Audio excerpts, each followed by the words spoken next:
Not one, not two, but three very sinister events. This morning, President Trump is demanding an investigation into what he calls triple sabotage at the United Nations. The sinister events he is referencing are an escalator that briefly stopped working, a faulty teleprompter, man, do I know that type of evil, and some audio issues during his speech. The president's press secretary told Fox News the technical mishaps, quote, do not look like a coincidence. Here now, Democratic strategist Julie Rajinski and CNN senior political commentator, Republican strategist David Urban. My question is this. There's a war in Ukraine. There are hostages in Gaza. I mean, how many resources should be devoted to teleprompter gate? All of them, because there's nothing else in Donald Trump's orbit other than the grievance towards Donald Trump. I mean, that's the fundamental problem with this president, is that he actually thinks it's all about him. And I don't, look, he might be right that these are kind of coincidental, a little too coincidental, but so what? So what? You go to Washington, the escalator doesn't work, you walk up a few flights of stairs. It's not a big deal. You go and the teleprompter fails, we've all been there. And by the way, this is the president who made fun of Barack Obama, as you recall, for using a prompter and said he'd never use a prompter. I'm old enough to remember that. And so, look, as you point out, there are serious issues going on that require the president's attention. And yet it's constantly about him and the grievance towards him and the grievance towards his base. And the truth of the matter is, the rest of us don't have time for that. There are real issues going on in the world. Let's focus on those and not about what Donald Trump thinks is aggrievement towards him. Yeah, and David, one defense I have not heard yet this morning, maybe I will find it if I look more, is sometimes you get allies of the president say, oh, he's just trolling the media. He's just trolling this. I don't think that they're saying that this time. This seems somewhat serious. So how high does this rank on the level of concerns for you this morning, David? How much sleep did you lose? John, not a lot. I will say this, however, I do believe that it was, as Julie points out, just a little too coincidental that the escalator's working, and then as soon as Milan, the first lady, puts a foot on the escalator, it automatically stops.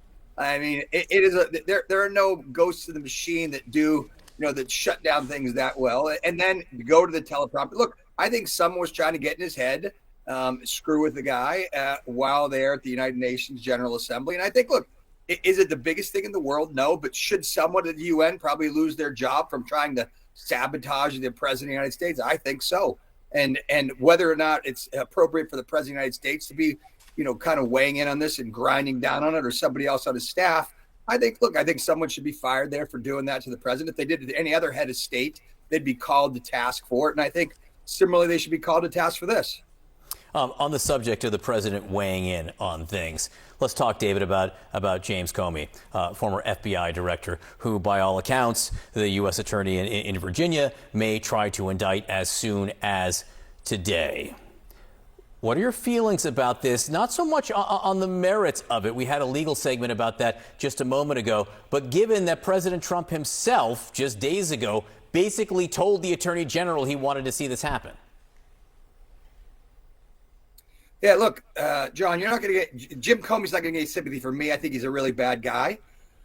You saw what he said on numerous occasions about General Flynn, how he basically entrapped General Flynn. Mike Flynn is a good man.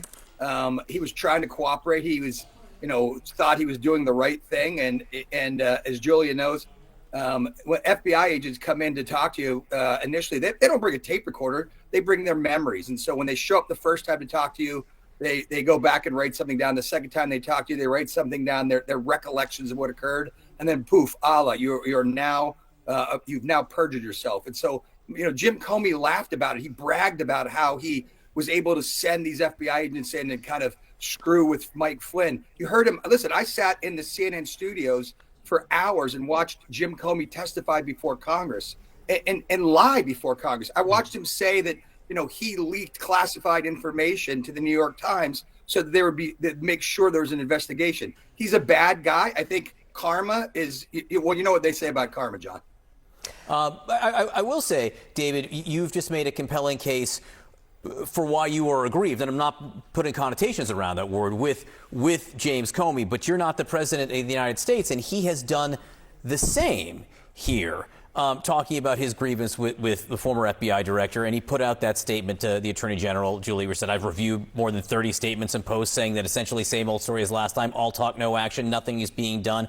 What about Comey and others? They're all guilty as hell, but nothing being done. So the fact of the president weighing in before perhaps the prosecution. Well, David just laid out exactly why this is wrong. I mean, karma is not the reason you indict somebody. You indict somebody because they potentially broke the law. And the reality is that, you can hate Jim Comey. You can think Mike Flynn is the greatest guy in the world. I happen to think at best he's a Russian useful idiot. At worst, he's something more. But the reality is that that's not why you indict somebody. You indict somebody for breaking a crime. And I will say this. I happen to think Donald Trump's a really bad guy. I happen to think a lot of people in his movement are really bad people. Does that mean that I think they should be indicted? Only if the law shows that they should be. But right now, that's not what we're hearing from Republicans. We're hearing from Republicans that, karma is a you-know-what. Well, karma should not be in charge of the Justice Department. Prosecutors should be in charge of the Justice Department. You know what, John? I would ask Julie this. Do you not think that Jim Comey perjured himself before Congress? I don't know. I have no idea whether Jim Comey perjured himself. You know who else doesn't know? Donald Trump. Donald Trump. Listen, Julie, watch the tape like everybody else.